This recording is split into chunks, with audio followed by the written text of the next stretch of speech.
Hello everyone, welcome back to my channel. So हम class 10th का chapter number 5 कर रहे थे, एक्सरसाइज 5.3, 5.2 तक और 5.3 के भी मैंने क्वेश्चन नंबर 17 तक मैंने करा दिए हैं सारे के सारे। अगर कोई भी क्वेश्चंस में ऐसा है कि नहीं समझ आया है, कुछ भी है, तो मुझे कमेंट में बता देना। बाकी जिसने नहीं देखे हैं वो क्वेश्चन जो है 18 से पहले तक के एक बार देख ले। आई गेस ये 17, हाँ 17 मैंने करा दिया था, 18 से मेरे को कराना था। 18, 19, 20 और इतना ही रह रहा है। उसके बाद ऑप्शनल जो है 5.4 जिसको बोल देते हैं वो स्टार्ट करेंगे हम। ठीक है, चलो स्टार्ट करते हैं। 18 नंबर क्वेश्चन से देखना शुरू करते हैं कि क्या एग्जैक्टली बोला हुआ है क्वेश्चन में और क्या हमें करना है। A spiral is made up of successive पता है ना, एक के बाद एक, मतलब अगर 2 है तो फिर उसके बाद 3 आएगा, फिर 4 आएगा, ये 5 आएगा, एक एक करके आगे साइड बढ़ता रहा है। ठीक है, एक सक्सेसिव सेमी सर्कल बना है। क्या बना है? Successive semi circle. ये जो है इस तरीके से, एक सेमी सर्कल, फिर थोड़ा बड़ा सेमी सर्कल, फिर उससे बड़ा सेमी सर्कल, फिर उससे बड़ा सेमी सर्कल, इस तरीके से बनाया। With the centre alternatively at A B. Centre जो है हमें देखने को मिल रहा है ए से लेकर बी, ये रहा। फिर उसके बाद ये जो है हमारा दिखाई देगा, पहले इसका ये आर, ये रहा सेंटर। ए जो है हमारा सेंटर है, स्टार्टिंग विद ए से स्टार्ट होता है। रेडियस जो है हम पहले वाली सेंटर की अगर हम लेंगे तो हम बोलेंगे कि जो रेडियस पहले वाली सेंटर की वो हमारी कितनी है, डायरेक्ट है हमारी कितनी, 0.5। फिर हम जब देखते हैं ये बड़ी वाली यहाँ से, तो यहाँ से लेकर यहाँ तक रहेगा ना, वो रहेगी हमारी 1 सेंटीमीटर। हम यहाँ से लेकर फिर यहाँ तक देखेंगे तो 1.5, फिर इसके बाद और आगे देखेंगे तो 2 रहेगी। तो हमारी इससे हमें समझ आ रहा है कि रेडियस जो है हमारी बढ़ती जा रही है सेम तरीके से। ठीक है, तो एज अ AP बढ़ रही है क्योंकि इस सब में हम गैप देख रहे हैं जो क्या है, सेम दिखाई दे रहा है।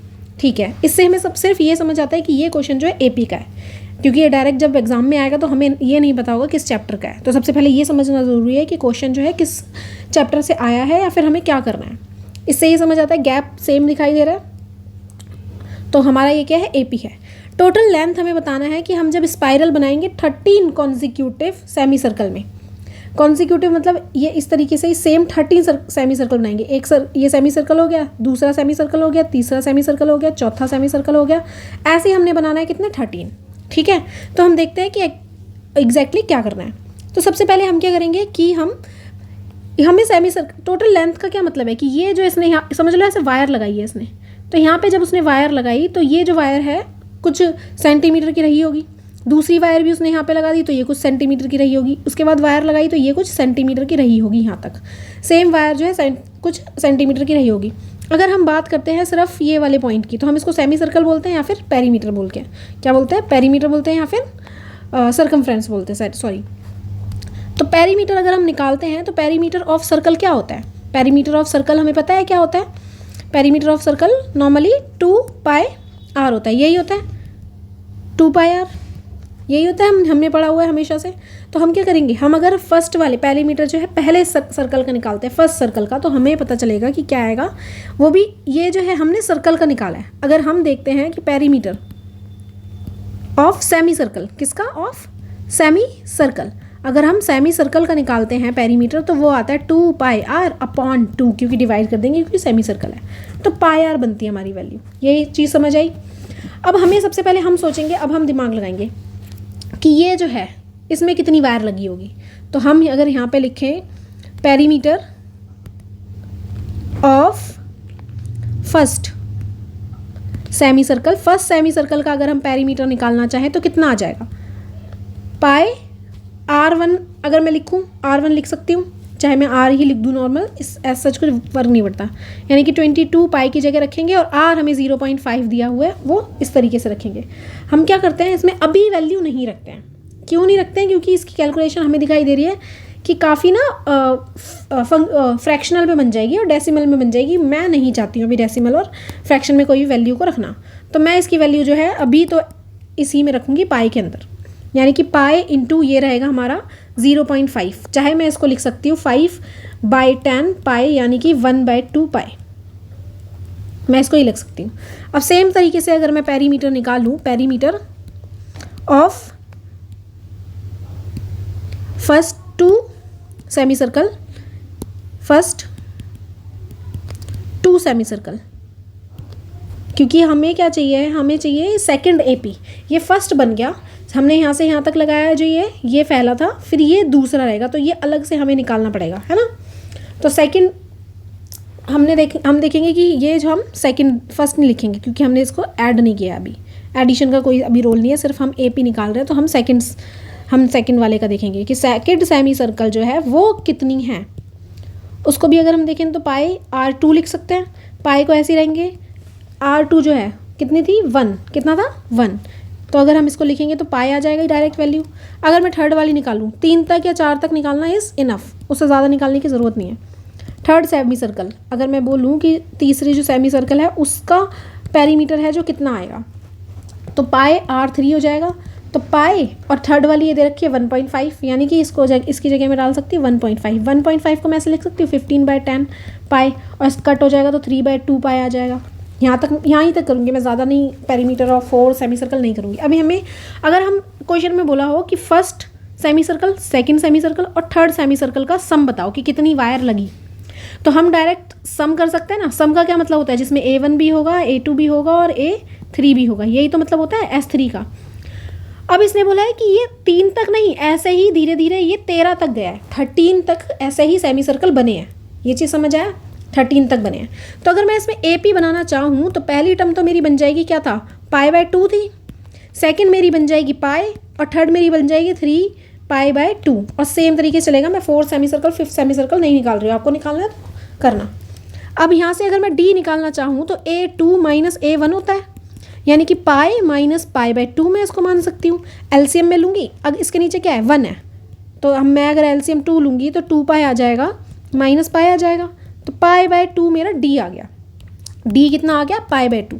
पाई/2 तो जो है D आ गया। A मुझे पाई/2 पहले से ही यहाँ से दिख रहा है, A1 जिसको हम बोलते हैं। सम निकालना है, सिर्फ सम ही तो पूछा है कि एक वायर जो है वो 13 अगर कॉन्सिक्यूटिव जाएगी तो कितना उसमें वायर लगेगी, यही पूछा है। तो ये क्या होता है, हमें सम, ये हमें पता है डायरेक्ट क्या होता है, n/2 2A प्लस n-1D, यही है फॉर्मूला। हम क्या करेंगे, n की जगह 13 डालेंगे, अपॉन 2 लिखेंगे, 2 इंटू क्या करेंगे, पाई/2 कर देंगे। अभी भी मैं नहीं डाल रही हूँ वैल्यू, है ना, अभी भी मैं नहीं डाल रही हूँ। आगे जब बिल्कुल ही कंसाइज में हो जाएगी हमारी जो वैल्यू, बिल्कुल शॉर्ट में वैल्यू जब हो जाएगी, उसके बाद मैं जो है पाई की वैल्यू डालूंगी, ठीक है। ये n-1 मतलब 13-1, और D हमें दिया हुआ है पाई/2, यही है। अगर मैं यहाँ पे लिखूँ 13/2, और ये तो 2 कट ही जाएगा ऊपर नीचे, तो ये सिर्फ पाई बचेगा। यहाँ पे बचेगा 12 इंटू पाई/2, ये भी 2 से 1 जा और ये 6 जा, ऐसा ही होगा। तो अगर मैं इसको लिखूँ तो 13/2 लिख सकती हूँ, और ये अंदर क्या है, पाई प्लस 6 पाई, अंदर क्या है, पाई प्लस 6 पाई। यहाँ पे मैं स्पेस बनाती हूँ और यहाँ पे आंसर करती हूँ क्योंकि ऊपर स्पेस नहीं है। ये ऐसे करके वैल्यू है। हमारा जो सम आ रहा है S13 जो हम निकाल रहे हैं वो क्या है, 13/2 7 पाई। अब मैं इसकी वैल्यू रख देती हूँ, क्या करती हूँ, अब मैं इसकी वैल्यू रखती हूँ 13/2 7 इंटू 22/7, ये 7 कटेगा, ये 1 जा और ये 11 जा, कट गया, आएगा 143 सेंटीमीटर। अगर मैं चाहती हूँ कि ऐसी 13 तक कॉन्सिक्यूटिव मैं सेमी सर्कल बनाते रहूँ तो फिर मेरे को जो कोई भी वायर लगेगी वो लगेगी 143 सेंटीमीटर की। समझ आया, ये क्वेश्चन है। 13 भी बोल सकता है, 15 भी बोल सकता है, हो सकता है 10 भी बोल दे, तो कितने भी बोलेंगे, कितनी भी लेंथ वो मांगेंगे, 13 कॉन्सिक्यूटिव सेमी सर्कल कुछ भी इस तरीके से मांगते हैं, तो आपको क्या करना है, इसी तरीके से क्वेश्चन करना है। नेक्स्ट देखते हैं, क्वेश्चन नंबर 19 क्या बोल रहा है, 200 locks are stacked in following manner. Locks एक तरीके से लकड़ियाँ जो हैं ये हैं, ये लगाई हुई हैं, 200 है हमारे पास टोटल, यानी कि डायरेक्ट हमें बता दिया कि आपके पास जो टोटल लकड़ियाँ जो है वो हैं कितनी, 200 है, जो लकड़ियों का लॉक्स जो है वो 200 है, ठीक है। ये जो है हमने लगाई है 200 लॉक्स जो है इन द बॉटम रो, सबसे नीचे जो हमने लगा दी 20 जो है हमने 1 2 3 4 ऐसे काउंट करके हमने लगा दी 20, फिर अगली वाली में 19, इस तरीके से हमने काउंट किया और क्या कर दिया हमने यहाँ पे 19 लगा दिया, और अगली ऊपर गया तो हमने यहाँ पे लगा दिया कितनी 18, और इसी तरीके से एक एक कम लगा दिया, इस तरीके से एक एक कम लगा दिया। तो एक पॉइंट आएगा जब हमारी लकड़ियाँ हो सकती हैं ख़त्म हो जाए, ये जो 200 की 200 है ये लकड़ियाँ ख़त्म हो जाए, ऐसा हो सकता है ना। तो हमें ये दिखाई दे रहा है कि ये एक तरीके से यहाँ पे जो लकड़ियाँ रखी हैं, जो लॉग रखे हैं, इसके ऊपर रखे हैं, इसके ऊपर रखे हैं, इनमें सेम गैप दिखाई दे रहा है, सेम गैप, तो ये AP बन रहा है। गैप जो है हमें क्या दिखाई दे रहा है, सेम। यहाँ पे यहाँ से लेकर यहाँ में एक जो है, यहाँ एक जो है एक का डिफरेंस है, ऊपर भी एक का डिफरेंस है, उसके ऊपर भी एक का डिफरेंस है, यानी कि एक एक का डिफरेंस हमें दिखाई दे रहा है।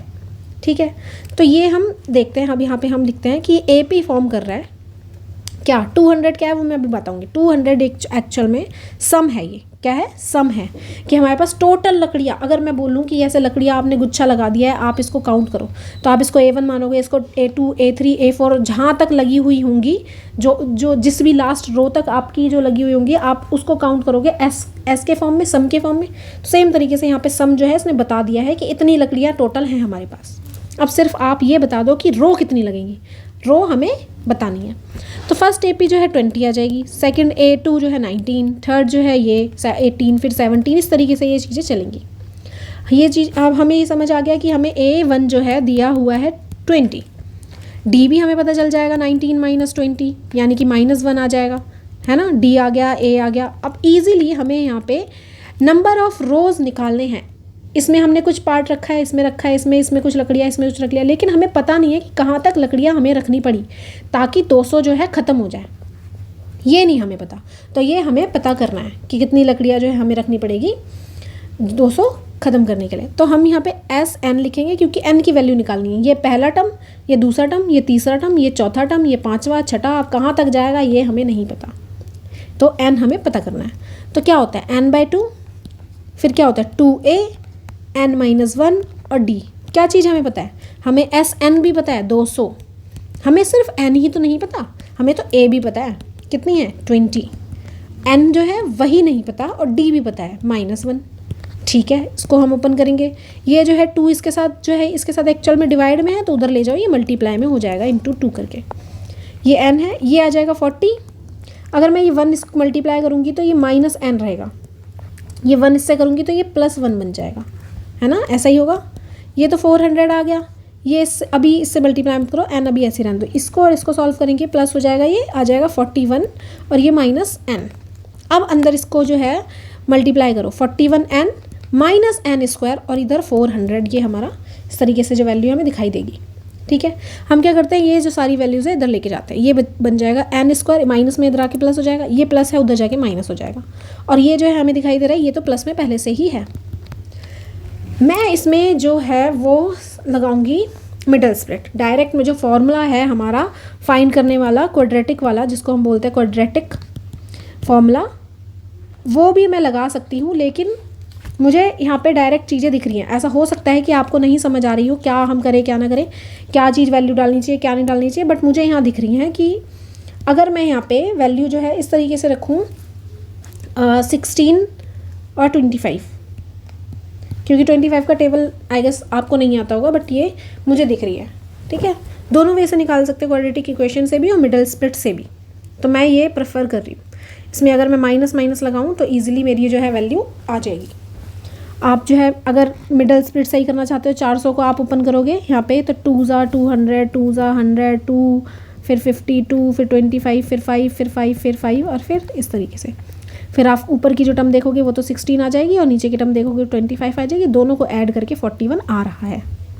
तो मैं ये इसको ओपन करूँगी N², इसको मैं ओपन करूँगी तो -16N और -25N करके लिख दूँगी, और प्लस 400। अब जो है इसमें से कुछ कॉमन निकलेगा वो है N बच गया, यहाँ 16 बच गया, ये माइनस कॉमन निकलेगा तो 25 निकलेगा, N -16 आ गया। हमें दिखाई दे रहा है कि जो एक N -25 N -16 = 0, यानी कि N की वैल्यू एक तो 25 आ गई और एक N की वैल्यू आ गई 16। ये चीज़ समझो। अब हमें ये तो समझ आ गया कि जो N है वो हमारे पास वैल्यूज़ आ रही है, लेकिन थोड़ा सोचो और ये चीज़ समझो कि N की तो 2 वैल्यू आ रही हैं। क्या आ रही है? N की तो 2 वैल्यू आ रही हैं। तो अब हमें ना ये पता करना पड़ेगा कि दोनों जो है वो वैल्यू सही हैं। तो हम कैसे पता कर सकते हैं? हम क्या करेंगे, हम दोनों की ना टर्म निकालेंगे कि कब ऐसा होगा कि मतलब हम जानना चाहते हैं कि लास्ट में अगर ये 16 पर है या फिर 25 तक है, अगर ये A 25 तक जाएगा तो लास्ट में कितने जो लॉग्स हैं वो ऊपर रखे जाएंगे। क्या किस तरीके से बनेगा? इसी तरीके से बनेगा। तो इस पे कुछ लॉग तो होंगे, कुछ तो रखे होंगे, 1 2 3, कुछ तो जो लकड़ियों के स्टैक्स हैं वो ऊपर रखे हुए होंगे, ऐसा हो सकता है लॉग्स इसके ऊपर रखे होंगे। तो अब हम देखते हैं किसके उसमें जो लॉग्स हैं रखे हुए होंगे, A16 पर या A25 पर, किसी पर भी हो सकता है, 25 पर भी हो सकता है, लेकिन पॉजिटिव होनी चाहिए। लकड़ी के जो लॉग्स हैं वो आधे कटे हुए नहीं हो सकते, फ्रैक्शन में नहीं हो सकते ना डेसिमल में हो सकते हैं। पूरे ही जो बोला हुआ है इन्होंने बोला है कि पूरा आप लकड़ियों का जो वो लॉग है वो आप पूरा रखोगे। तो हम क्या करते हैं, यहाँ से एक बार निकाल कर देखते हैं कि A25 कितना आ रहा है। हमने A25 कैसे निकालते हैं, A+24D बोलते हैं ना। तो A की वैल्यू तो हमें पता है 20 और 24 इंटू D यानी कि -1। तो ये 20 - 24 यानी कि -4 आ रहा है। A25 क्या आ रहा है, -4। तो हमें दिखाई दे गया कि नेगेटिव तो नहीं हुआ होगा। ऐसा थोड़ी ना है कि पहले जो है कुछ लकड़ियाँ रख दी, उसके बाद हमने माइनस में, पता नहीं, मुझे नहीं पता कैसे रखी जाएंगी माइनस में, कुछ नहीं हो सकता। माइनस में कभी भी लकड़ियाँ नहीं हो सकती, गायब होने लगी, गायब हम देखने लग गए लकड़ियाँ कि अरे ये माइनस में है क्योंकि ये गायब है, ऐसा नहीं होता। और ये A+15D होगा। A हमें दिया हुआ है 20 और 15 इंटू ये -1, ये आ जाएगा 20 - 15। इस तरीके से ये आएगी ना वैल्यू, आ जाएगी कितनी, 5। तो हम जब ऊपर 16 तक हम पहुँचेंगे और हम जो लॉक्स हैं यहाँ रखेंगे, तो लास्ट में जो लकड़ियाँ रखी जाएंगी वो होंगी 5 लकड़ियाँ। कितनी होंगी, 5। हम ऐसे रखेंगे 20 लकड़ियाँ, फिर रखेंगे 19, फिर रखेंगे 18, फिर 17 और सेम तरीके से रखते जाएंगे। लास्ट में बचेंगी 5 लकड़ियाँ और यहाँ तक पूरा कैलकुलेशन रहेगा 200 लकड़ियों का। समझ आया? इस तरीके से 200 लकड़ियाँ रहेंगी। तो अब हमें अब ये जो हमें ये समझ में आता है कि हमारा जो 25 टर्म है वो नहीं हम ले सकते, तो हमें डायरेक्टली देखना पड़ेगा और यहाँ पे लिखना पड़ेगा कि जो हमारे लॉक्स होंगे, लास्ट जो नंबर ऑफ लॉक्स जो हम रखेंगे, तो हमें दिखाई देगा कि the number of locks in the 16th रो होगा जब हम बोल सकते हैं इज़ 5। जो नंबर्स ऑफ लॉक्स हैं, जो लॉक्स रखे गए हैं लास्ट में, वो 16 पर होगा जब 5 रखा जाएगा। बिकॉज ऐसा क्यों, because the number of logs, जो नंबर्स ऑफ लॉग्स हैं, कैन नॉट बी नेगेटिव।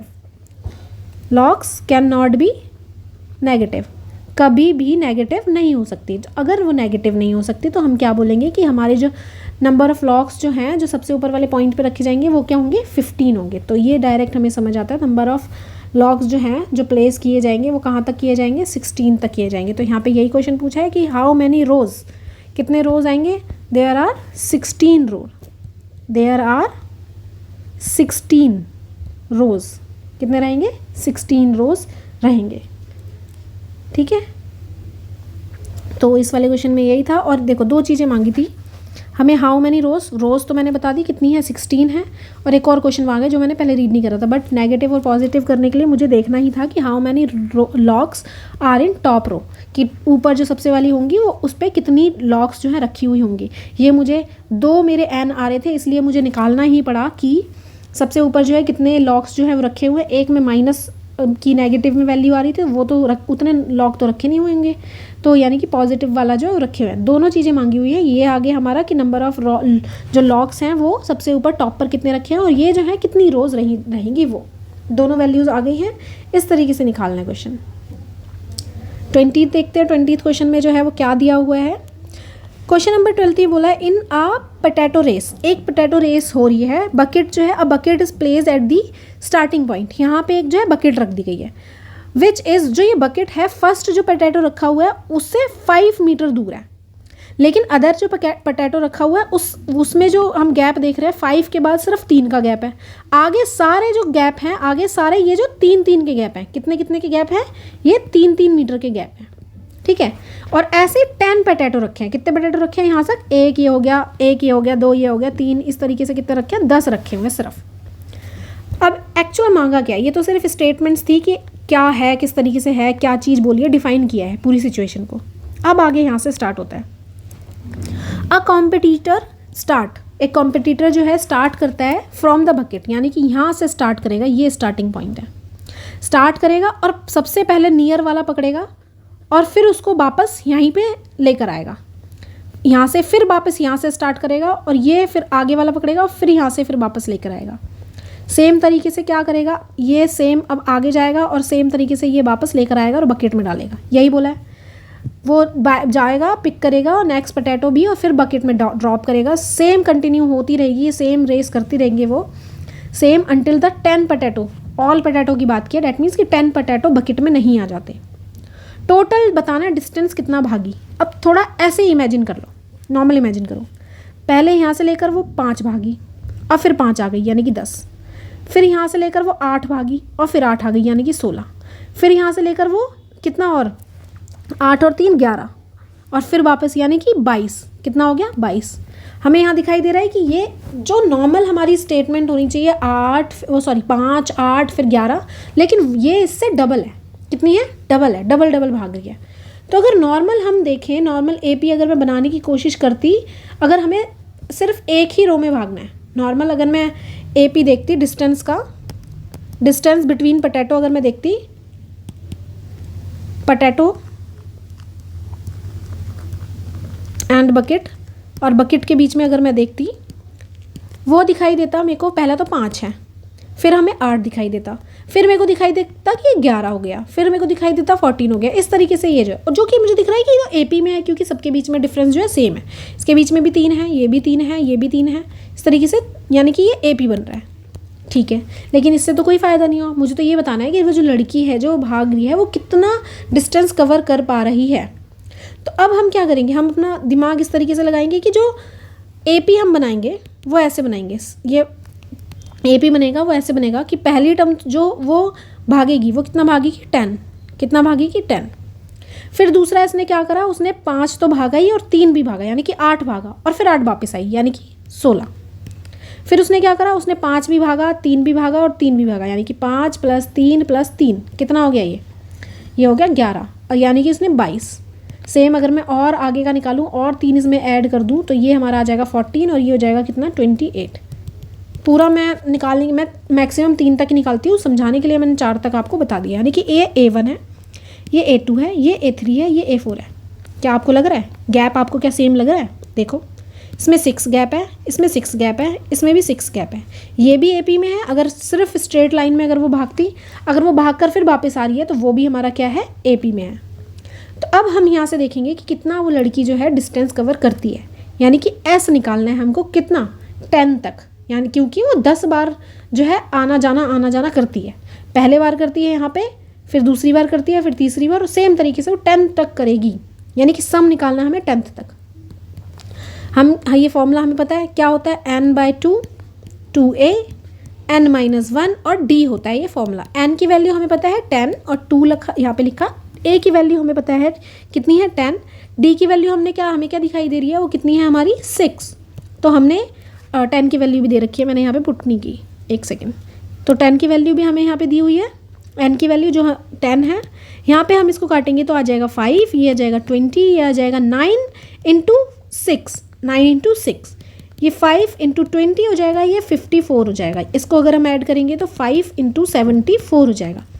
इसको अगर देखेंगे तो 350 और ये 370 हो जाएगा। कितना हो जाएगा, 370 हो जाएगा। यानी कि सम जो हम देख रहे हैं कितना डिस्टेंस वो कवर जो करेगी, वो करेगी 370। पहले इतना भागा उसने, अगर हम नॉर्मल भी, अगर हम पहले 10 को ऐड करें, फिर 16 ऐड करें, फिर 20, ये 2 ऐड करें, तो ये सिर्फ S3 तक रहेगा। सेम तरीके से हमें S10 तक सम जो है बताना है, तो इसके लिए हम फॉर्मूला लगाएंगे। इसके लिए ऐसे पर्टिकुलरली ऐड नहीं कर सकते। ये हमारा फॉर्मूला है, इससे हमें पता चला कि जो डिस्टेंस वो कवर कर रही है, जो कॉम्पिटिटर है, वो डिस्टेंस जो है वो कवर कर रही है, वो डायरेक्ट कवर कर रही है 370 का। ठीक है, competitor will run total distance, एक पूरा टोटल डिस्टेंस जो वो रन कर रही है ऑफ 370 मीटर। कितना कर रही है, 370 मीटर। कुछ भी ऐसा है जो नहीं समझ आया मेरे को बताना, मैं एक और बार अगर मैं बता देती हूँ फिर भी कि ये क्वेश्चन मैंने एग्जैक्टली कैसे किया। पहले मैंने रीड करा, ये समझ में आया कि इनके बीच में जो है एपी बन रहा है। फिर इसने पहला जो है 5 जो है इसने कवर करा, फिर वापस आ गई यानी कि 10 करा। फिर इसने है जो 5 + 3 8, ये जो यहाँ से लेकर 8 गई, फिर 8 वापस आई, यहाँ से लेकर यहाँ तक 22 गई और फिर वो 11 गई और फिर वापस आई। तो मैंने 2 से इसको इंटू करा, 2 से ही इसको इंटू करा, सेम 2 से। फिर यहाँ से लेकर यहाँ तक 14 गई है, फिर वापस आई, यानी कि ये हो गया 28। तो सेम तरीके से ही फिर मेरे को दिख रहा है कि इनके बीच में भी एपी है। जो नॉर्मल रेस थी उसके बीच में जो पोटैटोज लगे हुए थे वो तो एपी था ही, इनके बीच में भी एपी है। तो मैंने क्या करा, नॉर्मली सिर्फ 2 से ही तो इंटू करा है, जो ऊपर वैल्यू है उनको क्या करा 2 से इंटू करा है। क्योंकि 2 बार वो आना और जाना उस दोनों का है। तो फिर हमें सिर्फ ये बताना है कि जो सम होगा, ये जो भागेगी ये कितना कहाँ तक कितना जो है डिस्टेंस कवर कर लेगी। तो मैंने S10 निकाला। 10 इसलिए क्योंकि 10 जो है पोटैटो है हमारे पास। तो क्वेश्चन इस तरीके से किया और जो वैल्यूज़ हैं जितनी भी दी हुई हैं सारी पुट करी, और वैल्यूज़ डालते ही आंसर मेरा आ गया 370 मीटर। इतना ही डिस्टेंस जो है कॉम्पिटिटर रन करेगी। ठीक है, तो इतने ही क्वेश्चन थे लास्ट। 5.3 जो है हमारी फिनिश हो गई है। कोई भी इशू है, कोई भी ऐसा प्रॉब्लम है तो मैंने मेल जो है वो डाल रखी है, उसके थ्रू आप मेरे को बता सकते हो, और डायरेक्ट कमेंट में बता सकते हो। कमेंट में ये रहता है कि डायरेक्ट मेरे को दिख जाता है कि हाँ क्या क्या इशू आ रहा है, क्या किस बच्चे को प्रॉब्लम है। और मेल पे भी ऐसा कुछ इशू नहीं है, मेल पे भी कर सकते हो। सो आज के लिए इतना ही। अगर चीज़ें अच्छे से समझ आई हैं तो लाइक करो, सब्सक्राइब करो और कमेंट करो। बाय।